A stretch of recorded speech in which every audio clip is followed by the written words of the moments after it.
este caos tremendo que ve y contempla el mundo entero, Rusia habla de tercera guerra mundial. El canciller Lavrov, en una entrevista, habla de lo que sería justamente un Armagedón. ¿De qué estamos hablando? Y esto me inspiraron una conversación off the record. Estamos hablando también del existencialismo, y desde Nietzsche, pasando por Jaspers, Karl, Kierkegaard, porque la libertad individual hoy más que nunca es muy importante. La libertad de pensar y de discernir lo que nos están informando. Soy Roberto de la Madrid, y esto que siempre ha sido, soy yo, Detrás de la Razón. Comenzamos.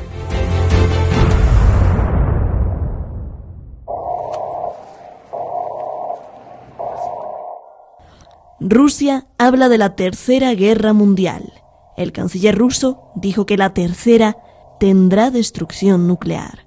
Он сказал, что если бы мы не пошли по пути вот таких санкций, альтернатива могла быть только Третья мировая война. Война, он не может не понимать, что Третья мировая может быть только ядерной.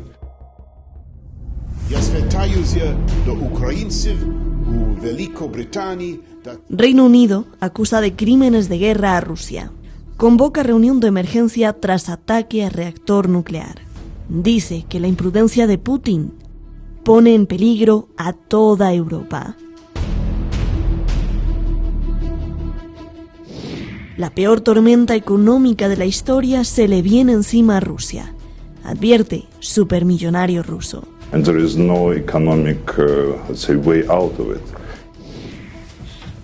El senador republicano de Estados Unidos, Lindsey Graham, llama al pueblo ruso para que alguien asesine a Putin. The world would be better off if Putin were gone tonight. And the best way to end this war is not American boots on the ground, but for the Russian people to rise up, reclaim the honor of their country, and take this guy out, Putin, by any means necessary. Así o más claro, así están las cosas. Permítanos hacer un paréntesis, porque encontramos algo que seguramente usted ya vio, pero vale la pena ponerlo. Vamos a tratar de ponerlo. Si YouTube no lo censura, no los quita, bueno, búsquelo usted. Pero es un fragmento de esta genialidad que tuvo el gran cómico Cantinflas, y que a alguien en las redes sociales pues se le ocurrió tomar ese fragmento para ilustrar lo que está pasando con Ucrania, Rusia, Estados Unidos, la OTAN. Está maravilloso, porque a través de la risa, que es cómico, nos está ilustrando la cruel realidad de lo que se está viviendo en el mundo. Vamos a tratar de ponerlo. Si no, insisto, por favor búsquelo ahí en las redes sociales. Vamos directo al toro, como se dice en muchos campos, en todos yo creo. Muchas gracias al equipo de Detrás de la Razón, muchísimas gracias a usted por estar aquí siempre. Le invitamos ahí a suscribirse a nuestro canal.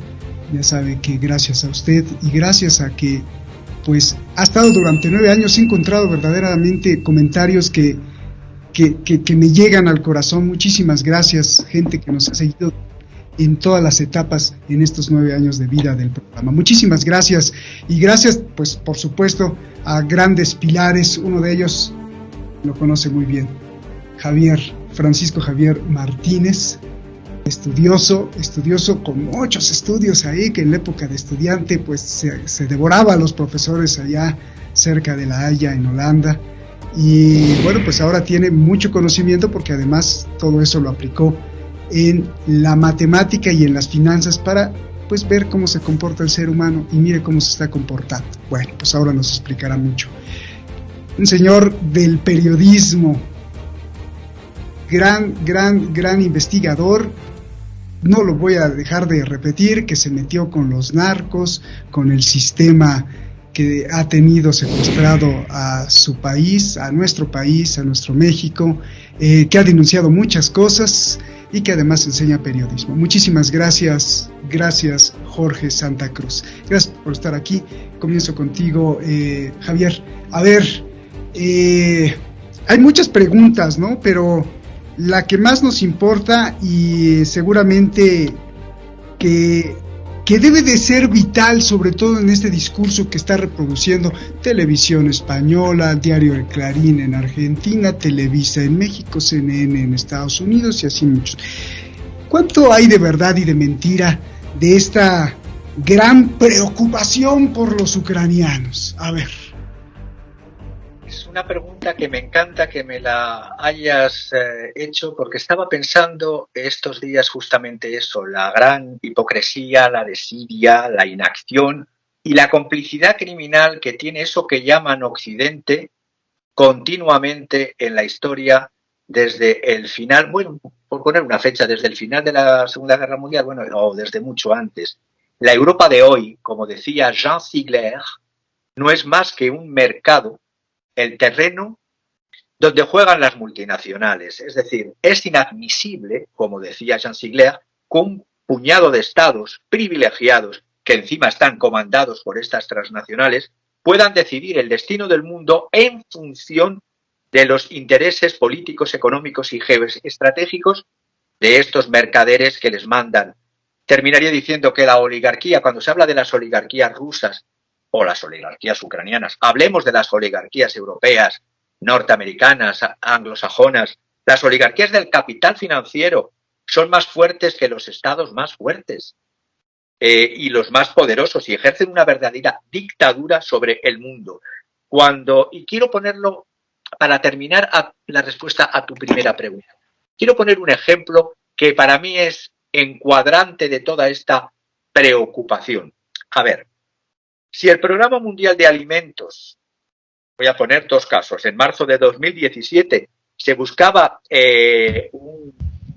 recaudar 4.000 millones de euros y solo recaudó 270, y en el peor momento del año pasado, con la hambruna, aparte de las sequías, con la hambruna producida por el COVID, se buscaban 6.800 millones y solo se logró recaudar 1.000. ¡Qué curioso! Solo un país de la OTAN, antes de la invasión, y digo bien, de la invasión rusa, porque yo no blanqueo nada ni a nadie, pongo los hechos y que opinen y con la dialéctica y con la razón las personas. Antes de la invasión rusa, un solo país gastó 6.000 millones, 6B de dólares en la compra de tanques Abrams, Polonia. Es decir, nos preocupa la muerte, pero echamos leña al fuego. Nos preocupan las víctimas desde el 2014 o las víctimas desde el 24 de febrero de este año. Porque antes del 2014 ya había víctimas, 14.000, pero es que las víctimas que se producen día a día, cada 5 segundos, muere un niño menor de 10 años a causa del hambre o de enfermedades derivadas del hambre, como es el NOMA, una enfermedad terrible que gangrena la cara de los niños malnutridos, que se les va comiendo la carne desde dentro. Y esos muertos no importan. Estamos viendo ahora con esta sequía y con estas hambrunas y las que se van a producir con estas medidas tan unilaterales tomadas por Estados Unidos, Unión Europea y Angloesfera, los países del Sahel, ¿qué va a ser de ellos?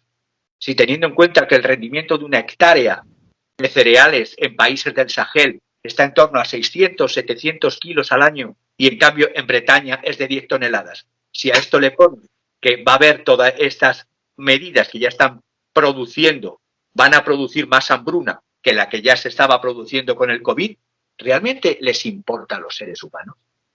Creo que te he respondido a la pregunta. ¿Qué importancia es tener en cuenta esa gran importancia que nos dicen tener y que importa en los noticieros, en ese gran discurso? Oye, Javier, antes de pasar con Jorge, un abrazo, pero en tu corbata tienes puntitos, míralos, ahí están. No. A ver si puedes bajar la cámara, bajar la cámara para que la gente vea. Es que me gusta jugar con la simbología de cada día, no solo del estado de ánimo de cómo esté, sino de lo que voy a tratar. El color es importante. El color verde, dentro de este mundo de horror, y de caos y de muerte, el color verde refleja esperanza, pero los puntitos estos que estáis viendo son en el Renacimiento europeo unos angelitos, que son unos angelitos que se dan la mano, aunque son distintos. Acércalos más a la cámara. Eso.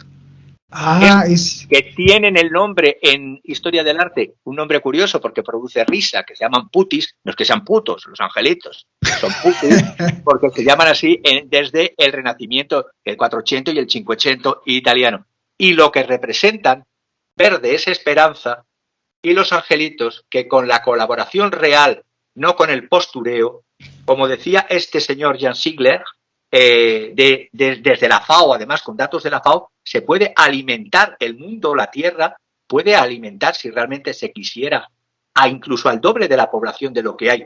Pero es más fácil que mueran, como han muerto, pues por ejemplo, las muertes del año pasado, del 2020, fueron de 7 millones de personas por hambre. Eso no importa. Bien. Gracias, Javier. O sea, qué elocuencia, hasta la corbata. Bien. Jorge, un gran saludo. Ya desde aquí te veo y mira, también está la bandera ahí de México atrás con el verde. Oye, a ver, pues venos desmenuzando todo lo que vemos, porque me hablan amigos de todas partes, seguidores nos hablan, ¿no?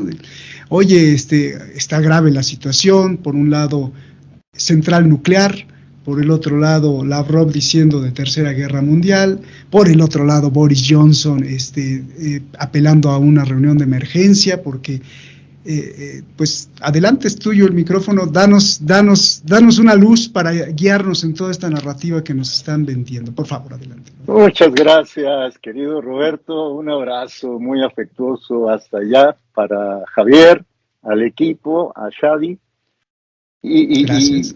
Mira, me arrepentí de haberme puesto la corbata azul, porque la corbata azul tiene vivos en blanco y en rojo, que son los colores de la Revolución Francesa.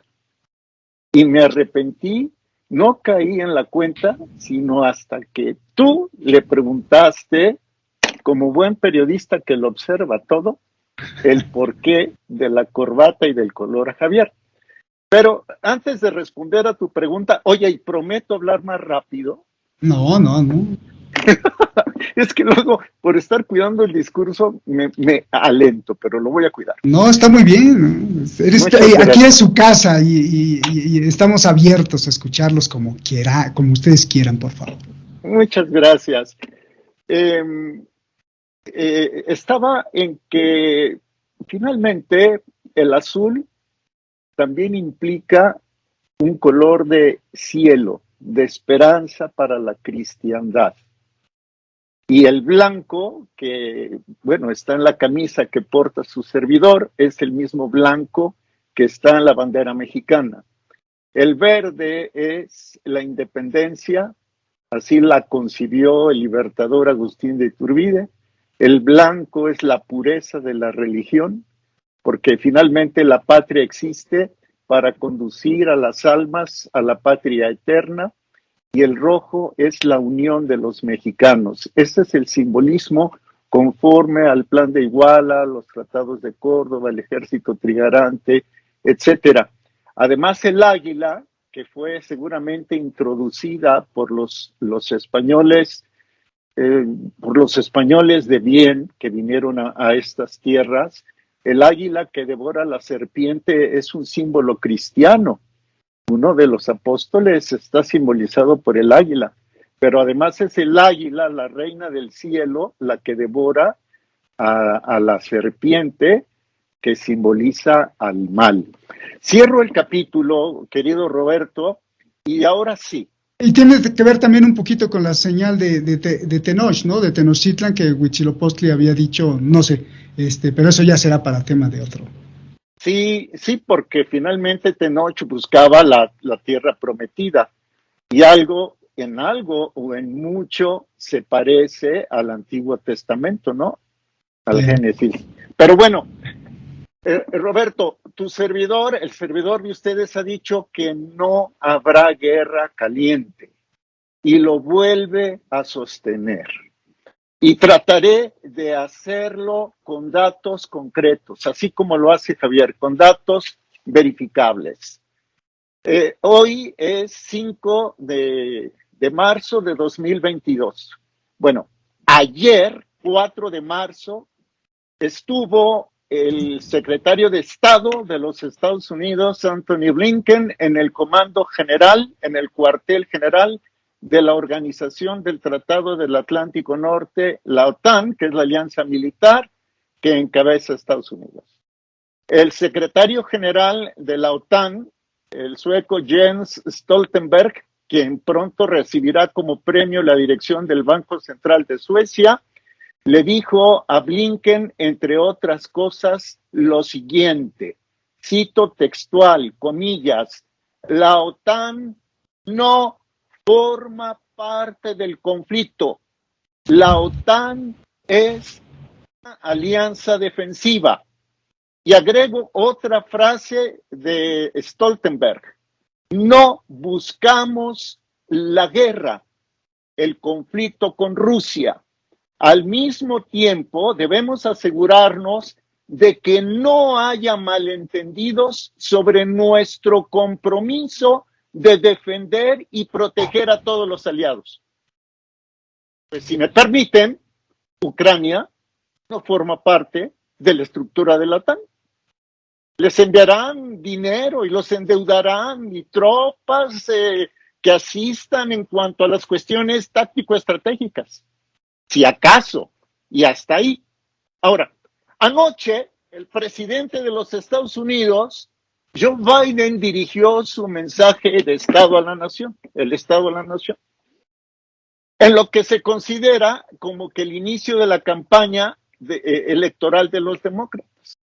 Y entre otros conceptos, Joe Biden dijo lo siguiente, ojo, las tropas de Estados Unidos no combatirán en Ucrania. Se trata de movimientos totalmente defensivos por parte de los Estados Unidos. Abro comillas, no tenemos intención de luchar contra Rusia. Y luego le dijo Biden a la ciudadanía estadounidense, eso sí, es probable que paguen los costos. Se pueden subir los combustibles. O sea, el bloqueo a Rusia percutir en Occidente y lo está anunciando Biden. Y por último, y con esto, si ustedes me lo permiten, cierro. Zelensky, el presidente de Ucrania, el que se creyó todo, la Polonia de la Segunda Guerra Mundial se creyó todo de los aliados antes de la invasión alemana, del 1 de septiembre de 1939. Zelensky declaró este viernes 5 de marzo, hace 8 días, 25 de febrero, nos han dejado solos. Entonces, no habrá guerra caliente. Ya después, para no abusar, porque pues no se vale, y menos teniendo invitados tan de lujo como los que siempre convocas, ya hablaremos sobre si efectivamente el bloqueo económico va a tener resultados efectivos, si es previsible o no, que podría ser Rusia. Pero bueno, mejor lo dejo así, porque quien pregunta y lo sabe hacer, y quien tiene una paciencia enorme para escuchar lo que dicen los otros, eres tú, Roberto. Gracias, ahí te la dejo. Me queda claro lo que dices de que no habrá guerra caliente. Sin embargo, Lavrov dijo que las sanciones al presidente, esto ya lo había dicho, yo también dicho desde hace unos 4 meses o 3 meses cuando se puso caliente este asunto, que sanciones al presidente de Rusia significa una declaración de guerra. Y ayer en la entrevista de Al Jazeera lo volvió a repetir, que las sanciones económicas es como un misil militar y que esto podría acarrear una respuesta táctica nuclear. No sé si es sanciones por bombas nucleares, pero por lo que tú nos dices me queda claro, pero ¿qué tal si Rusia reacciona defendiéndose? Ya me lo explicarás en la segunda intervención. Putin, la imagen, Javier, aparte del apunte que nos ibas a decir, no se te olvide, ¿quién es Putin? Venga. El apunte es que la guerra, ya estamos en guerra. Hay una forma que es oficial de declarar la guerra y otra forma es la oficiosa. Estamos en una guerra oficiosa, no se ha declarado formalmente, pero es una guerra oficiosa cuando tú envías armas ofensivas, no defensivas, en lo que originariamente era un conflicto interno que se ha internacionalizado. Por lo tanto, ya estás echando más leña al fuego y estás alimentando una histeria colectiva y la progresía de más muertes.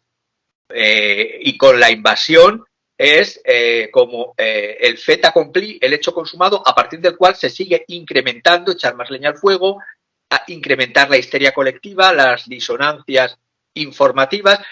Pondría una frase de alguien tampoco sospechoso como: recurramos a los militares, a un general alemán, es un ex general de la Bundeswehr, el general Gerd, sería Gerardo, Gerd Schulze Ronhoff.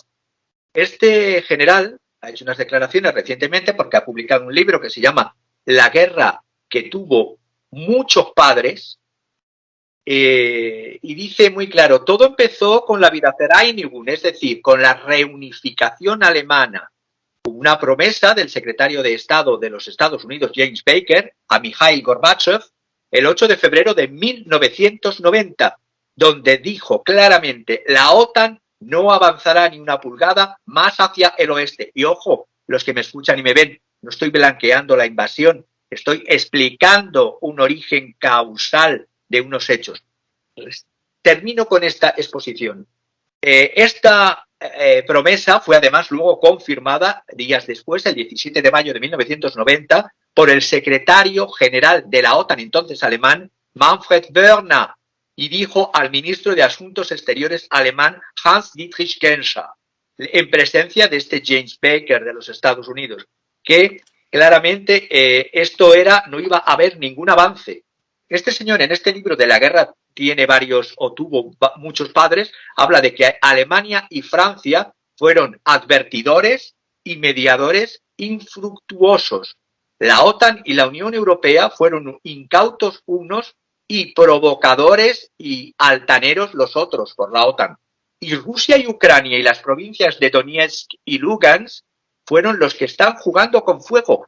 Ahí sí ya hay guerra, pero se está alimentando. Y si realmente, para terminar ese punto que quería decir, si realmente hubiese preocupación por muertes y por vidas, es como tratar a un drogadicto, permitirme este ejemplo, convirtiéndose en dealer de más drogas, atiborrándole de drogas para ver hasta dónde llega hasta su muerte. Y esto es lo que está haciendo la anglosfera, lo que está haciendo la Unión Europea, lo que está haciendo la OTAN. Cuando me preguntabas quién es Putin... Oye, antes de que contestes ahí, porque ya hiciste ese paréntesis, Jorge estaba haciendo explicación de guerra caliente, imaginándonos que guerra caliente es tropa de Estados Unidos contra tropa de Rusia. ¿Eso va a pasar desde tu punto de vista, Javier? Pues todo está en cómo se escale, es decir, yo dije en otros programas que la intención, al menos transmitida por Lavrov y por toda la cúpula militar y la cúpula política de Rusia, era de no invadir, porque pensaba que se podría hacer retroceder al cumplimiento de los acuerdos Minsk I, Minsk II, ratificado el segundo por Naciones Unidas, ojo, y que se lo habían saltado a la torera, haciendo este azuzamiento de enfrentamiento entre ucranianos de un lado y ucranianos de otro, como si fueran gallos de pelea o perros de pelea. Por lo tanto, la guerra caliente, repito, las armas nucleares están ahí y la disuasión nuclear está dentro de la doctrina rusa del general Gerásimov. Nos guste o no, es una realidad, tenemos que contar con hechos. Entonces, si no dejamos salida, como decía un general español el otro día en un debate,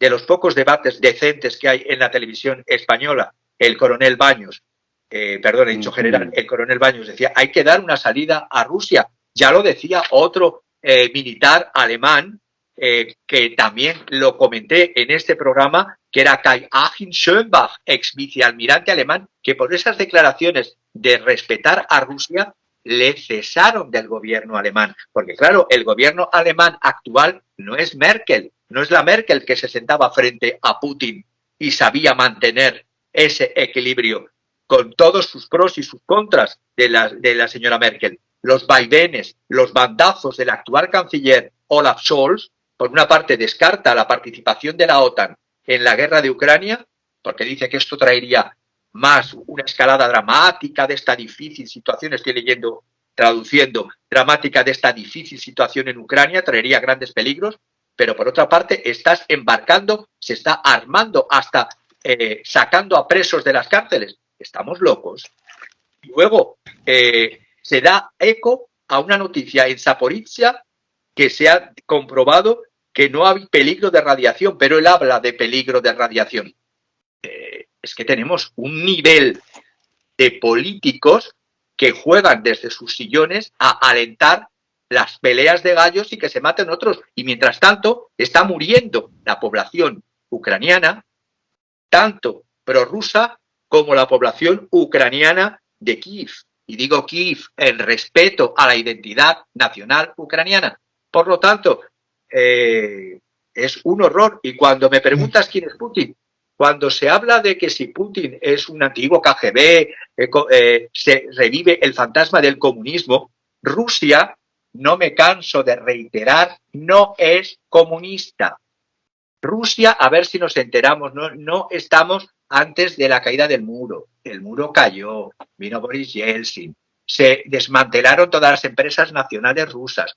Rusia estuvo en un momento a punto de desintegrarse económicamente. Se hicieron una serie de acuerdos que no se han cumplido, pero Putin además lo ha dicho claramente múltiples veces. Primero es un pragmatista, un pragmático, pero si hay que dotarle de una ideología, voy a coger a un anglosajón de la angloesfera, voy a recomendar un libro de Timothy Snyder, El camino hacia la no libertad, y el concepto que Rusia tiene desde tiempos ancestrales, esa lucha que han tenido entre pensadores pro-occidente, léanse a Dostoyevsky en sus obras, hablan de los occidentales, los liberales, en aquel entonces, en los 1830, 1840, y los eslavófilos, que son los tradicionalistas.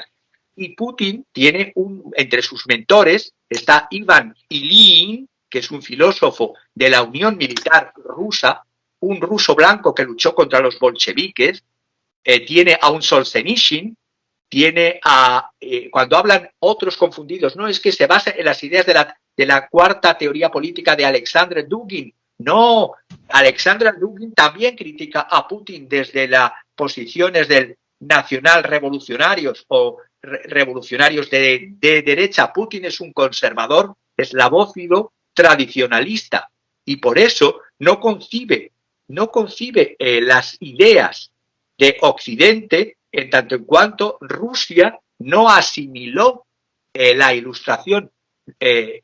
No hubo una ilustración alemana, Aufklärung, no hubo un Lumière a la francesa, no hubo un Enlightenment a la inglesa. En Rusia, la ilustración chocó en un primer momento con una Catalina II que sí se carteaba con Voltaire, que sí se carteaba con Diderot, que sí leía ella como zarina a todos estos ilustrados, pero que en el momento de que empezaba a haber revueltas en Rusia, cortó y quemó y textual todos los libros de la Ilustración. Por lo tanto, el pensamiento ruso es un pensamiento a caballo muy propio de la identidad rusa y hay que entender al contrario o al distinto para poder hablar ni negociar y evitar derramamientos de sangre.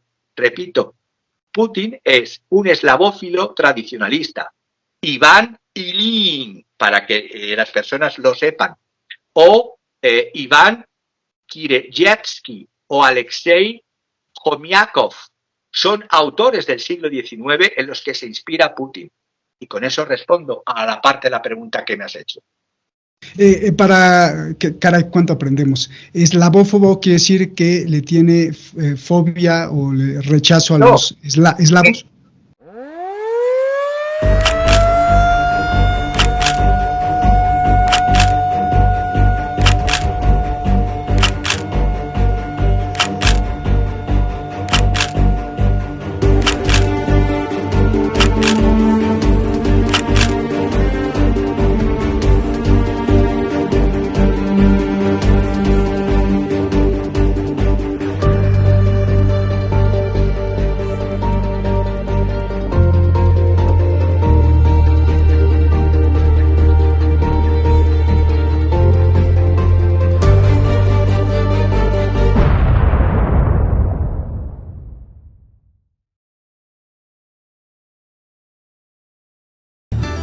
Quiero pedirle, como todos los canales lo hacen y que gracias a eso podemos existir y llevar la información, que haga algo muy sencillo.